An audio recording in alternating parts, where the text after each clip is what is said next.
నమస్తే, welcome to Disha TV. సాధారణంగా ప్రభుత్వ ఉద్యోగుల పనివేళలు ఉదయం 10 గంటల నుంచి సాయంత్రం 5 గంటల వరకు ఉంటాయి. ఇది మనకు తెలిసినటువంటి రూలే. కానీ రాష్ట్ర పాలనకు గుండెకాయ లాంటి సచివాలయంలో కథ వేరేలా ఉంది. అక్కడ పనిచేస్తున్న మెజార్టీ ఐఏఎస్ అధికారులు మధ్యాహ్నం 3 గంటలు దాటితే చాలు తమ ఛాంబర్లలో కనిపించడం లేదు. అవును, మీరు విన్నది నిజమే. 3 గంటల తర్వాత జంపింగ్ జరుగుతూ ఉంది. అసలు ఈ అధికారులు ఎటు వెళ్తున్నారు? రివ్యూ మీటింగ్లకు వెళ్తున్నారా, లేక ఇంటికి వెళ్ళిపోతున్నారా? కనీసం వారి సొంత సిబ్బంది కూడా తేలినటువంటి పరిస్థితి నెలకొంది.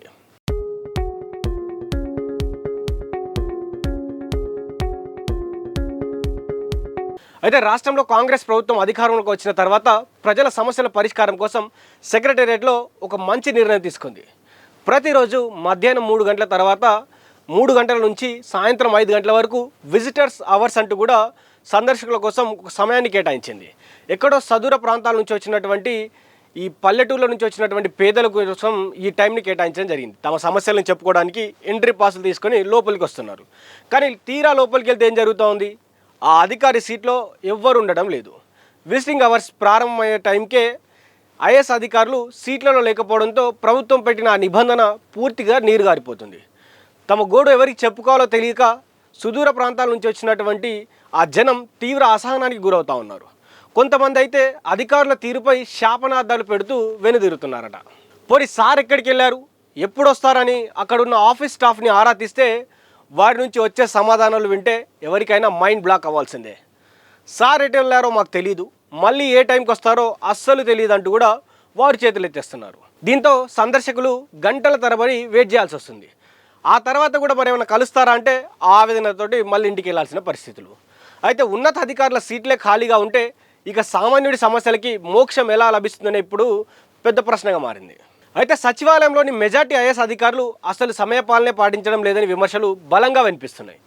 ఒకరిద్దరు మినహాయిస్తే చాలామంది అధికారులు మధ్యాహ్నం 12 గంటల తర్వాతే ఆఫీసులకు వస్తారనే టాక్ నడుస్తుంది.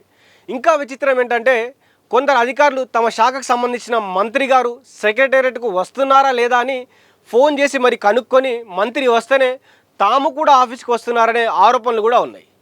ఇందులో స్పెషల్ చీఫ్ సెక్రటరీ హోదాలోని 2-3 సీనియర్ అధికారులు కూడా ఉన్నట్లు ప్రచారం జరుగుతుంది. వీరిని కలవడం విజిటర్స్కు ఒక పెద్ద పరీక్షగా మారింది. ఓ సీనియర్ ఐఏఎస్ ఆఫీసర్ ఎప్పుడు ఎక్కడ ఉంటారో అంతు చిక్కటి ప్రశ్నగా మారింది. సెక్రటేరియట్ వర్గాల్లో ఇప్పుడు అదే పెద్ద సెటైరికల్గా కూడా పేలుతున్నటువంటి పరిస్థితి.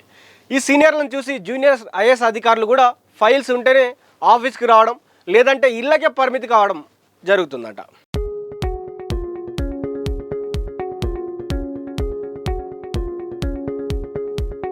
ఇక్కడ మరో ముఖ్యమైన అంశం మాట్లాడుకోవాలి. ప్రభుత్వం సెక్రటేరియట్లో ఉద్యోగుల కోసం ఫేషియల్ రికగ్నైజేషన్ అటెండెన్స్ అంటే అక్కడ ఉన్నటువంటి అధికారులకు ఆ ఫేషియల్ రికగ్నైజేషన్ అటెండెన్స్ అనేది పెట్టడం జరిగింది. ముఖం చూపిస్తేనే అక్కడ అటెండెన్స్ పడుతుంది. అయితే ఈ విధానాన్ని వారి కోసం పెట్టింది. అయితే ప్రతి ఉద్యోగి ఉదయం వచ్చేటప్పుడు సాయంత్రం వెళ్ళేటప్పుడు మిషన్ ముందు ముఖం చూపించిన తర్వాతే అటెండెన్స్ పడుతుంది. అటెండెన్స్ వేసిన తర్వాతే లోపలికి వెళ్తారు. అయితే వారంలో ఒకవేళ 3 రోజులు కనుక లేట్గా వేస్తే, ఏదైతే ఫర్ సపోజ్ 10కి రావాల్సినటువంటి వ్యక్తి 10:30కి వచ్చినా కూడా ఆ 3 రోజులు అలా జరిగితే ఒకరోజు సెలవు దినంగా ప్రకటించి వారి జీతంలోంచి కోత పడతా ఉంటుంది. అయితే కింది స్థాయి ఉద్యోగుల విషయంలో ఇంత ఖచ్చితంగా రూల్స్ పాటిస్తున్న ప్రభుత్వం ఐఏఎస్ అధికారులకు ఎందుకు ఈ చూసి చూడనట్లుగా వివరిస్తూ ఉంది?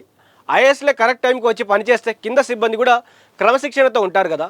కానీ అధికారులే ఇలా వచ్చి అలా వెళ్తుంటే కింది స్థాయి ఉద్యోగులు కూడా ఉదయం 10 గంటలకు వచ్చి మిషన్ ముందు ముఖం చూపించి బయటికి వెళ్ళడం, మళ్ళీ సాయంత్రం 5 గంటలకు వచ్చి మళ్ళీ ముఖం చూపించి మళ్ళీ వెళ్ళిపోయేటువంటి ప్రమాదం అయితే కనిపిస్తూ ఉంది. ఈ చర్చ అయితే నడుస్తూ ఉంది. అయితే ఈ అధికారుల తీరు చూసి సామాన్య ప్రజలే కాదు, సాక్షాత్తు మంత్రులే, కాంగ్రెస్ పార్టీలో ఉన్నటువంటి మంత్రులే అవాక్ అవుతున్నారట. ఈ మధ్య ఒక సీనియర్ మంత్రి మరో శాఖకు చెందినటువంటి ఐఏఎస్ అధికారిని కలవాలని ప్రయత్నించారు. సదరు అధికారికి ఫోన్ చేస్తే ఆయన ఫోన్ స్విచ్ ఆఫ్ రావడం జరిగింది. ఆయన ఎక్కడున్నారో కనుక్కోమని తన పిఏని ఆదేశించారు. మంత్రి ముందే ఆ పిఏ ఆఫీస్కు ఫోన్ చేయగా సార్ 3 గంటలకే వెళ్ళిపోయారు అని అవతల నుంచి సమాధానం వచ్చింది. దాంతో ఆ సీనియర్ మంత్రి తీవ్ర అసహనానికి చిరాకు గురయ్యారు. అసలు అధికారులు ఎప్పుడు వస్తున్నారో ఎప్పుడు వెళ్తున్నారో తెలియని పరిస్థితి ఏంటని తలపట్టుకున్నారు. ఈ అనుభవం ఒక్క మంత్రికి మాత్రమే కాదట, మరో 2-3 మంత్రులకు కూడా ఇలానే జరిగిందంట. మరి అధికారులు సెక్రటేరియట్ వదిలి ఎక్కడికి వెళ్తున్నారు? విమర్శల ప్రకారం కొంతమంది అధికారులు తమ సమయాన్ని ఇంట్లో గడుపుతుంటే మరికొందరు తమ శాఖ పరిధిలో ఉన్నటువంటి డైరెక్టరేట్ లేదా కమిషనరేట్ ఆఫీసుల్లో ఉండే ప్రత్యేక ఛాంబర్లో రెస్ట్ తీసుకుంటున్నారట. అందుకోసం అన్ని సౌకర్యాలు ఉండేలా అక్కడ ఛాంబర్లు రెడీ చేసుకున్నారని టాక్ నడుస్తూ ఉంది. ముఖ్యమైన ఫైల్స్ అక్కడికే తెప్పించుకొని క్లియర్ చేస్తున్నారని, కలవలసిన ముఖ్యమైన వ్యక్తులను కూడా అక్కడికే వెళ్తున్నారని, అంటే అక్కడికి పిలిపించుకొని మాత్రమే కలుస్తున్నారని కూడా సమాచారం. అయితే ప్రస్తుతం సెక్రటేరియట్లో ఆన్లైన్ ఫైల్ సిస్టమ్ ఉన్నప్పటికీ కీలకమైన ఫైల్స్ ఫిజికల్గానే సర్క్యులేట్ అవుతుంటాయి. వాటిని కొందరు అధికారులు ఇంటికి తెప్పించుకొని మరీ సంతకాలు పెడుతున్నట్లు తెలుస్తుంది. ఏముంది, నార్మల్గా ఎవరైనా పెద్ద పెద్ద కాంట్రాక్ట్ కోసం వస్తే వాళ్ళ సమస్యలు మాత్రం అక్కడ సెక్రటేరియట్లో కాకుండా వాళ్ళ పర్సనల్ ఛాంబర్స్లో పిలుచుకొని పెద్ద పెద్ద వాళ్ళు మాట్లాడుకునేటువంటి పరిస్థితి. సామాన్యుని మాత్రం గాలికి వదిలేసి సామాన్యుని పరిస్థితి ఎవరు పట్టించుకోకుండా ఉంటే ఉంటాడు, 3 గంటల తర్వాత వస్తే కొద్దిసేపు కూర్చుంటాడు, తర్వాత వాడే వెళ్ళిపోతాడు. కానీ అదే డబ్బున్నోడు వస్తే మాత్రం డబ్బున్నోడిని ఇంటికి పిలిపించుకొని ఛాంబర్కి పిలిపించుకొని వాని యొక్క సమస్యలు తీర్చుకునే విధంగా వాటితో ఎంతసేపు పడితే అంతసేపు మాట్లాడి వారికి సంబంధించినటువంటి ఫైల్స్ అన్ని క్లియర్ చేసి పంపిస్తారు ఈ ఐఏఎస్ అధికారులు. ప్రస్తుతం సెక్రటేరియట్లో అదే నడుస్తూ ఉంది. అయితే ప్రజా సమస్యల్ని పరిష్కారం చేయాలని ధ్యేయంగా ఈ ప్రభుత్వం ప్రణాళిక రచిస్తుంటే క్షేత్రస్థాయిలో అది అమలు చేయాల్సినటువంటి కొందరు ఐఏఎస్ అధికారులు ఈ జంపింగ్ జిమిక్కులు వల్ల విజిటర్స్ అవర్స్ అనేది ఉద్దేశపూరితంగా దెబ్బతింటుంది. పూర్తిగా దెబ్బతిన్న తర్వాత మరి వీరు ఏం చేయలేరు. పాలన పారదర్శకంగా సాగాలన్నా, ప్రజల్లో ప్రభుత్వానికి మంచి పేరు రావాలన్నా ఉన్నత అధికారులు కూడా సమయపాలన పాటించాల్సిన అవసరం ఎంతైనా ఉంది. మరి ఈ వ్యవహారంపై ప్రభుత్వం ఎలాంటి చర్యలు తీసుకుంటుందో కూడా వేచి చూడాల్సిందే. ఎందుకంటే ప్రభుత్వం మరి ఇంతమంది అధికారులు ఇష్టం వచ్చినట్టు వెళ్ళిపోతూ ఉన్నారు. అసలు ప్రభుత్వానికి ఏం పట్టనట్టు కూడా ప్రభుత్వం కూడా ఏం పట్టించుకోవట్లేదు. అధికారులు వారి సొంత నిర్ణయాలు తీసుకొని మంత్రి పిలిస్తే కూడా పలుకున్నటువంటి ఐఏఎస్ అధికారులు ఇంకెందుకు, అసలు ఆ శాఖలో ఏం పని చేస్తూ ఉన్నారు, ఎవరి ఫైల్స్ని చూస్తూ ఉన్నారు, సామాన్యుని ఫైల్స్ ఎందుకు పట్టించుకోవట్లేదు, డబ్బులు ఉన్నోడి ఫైల్స్ ఎందుకు పట్టించుకుంటా ఉన్నారు, ఆ ఫైల్స్ ఎందుకు మూవ్ అవుతా ఉన్నాయి స్టెప్ బై స్టెప్. డబ్బులు లేనటువంటి ఎవరైతే ఆ సామాన్యుడు వచ్చి కూర్చుంటా ఉన్నాడో, దాదాపు గంటల తరబడి కూర్చున్న ఈ అధికారులు ఎందుకు పట్టించుకోవట్లేరు, ఎవరండా చూసుకొని వీళ్ళు ఇలా చేస్తూ ఉన్నారు. సో ప్రభుత్వం ఇట్లాంటి అధికారులపైన చర్యలు తీసుకొని ఆ సెక్రటేరియట్ నుంచి వాళ్ళని బయటికి పంపించి కొత్త అధికారులు ఎవరైతే ప్రజల కోసం సమయం కేటాయించేటువంటి అధికారులు ఈ ఛాంబర్లో పెట్టుకుని వారి కోసం, వారికి ఎవరైతే సామాన్య జనం వస్తూ ఉన్నారో వారికి సేవలు అందించే విధంగా చర్యలు తీసుకోవాలని కోరుకుందాం.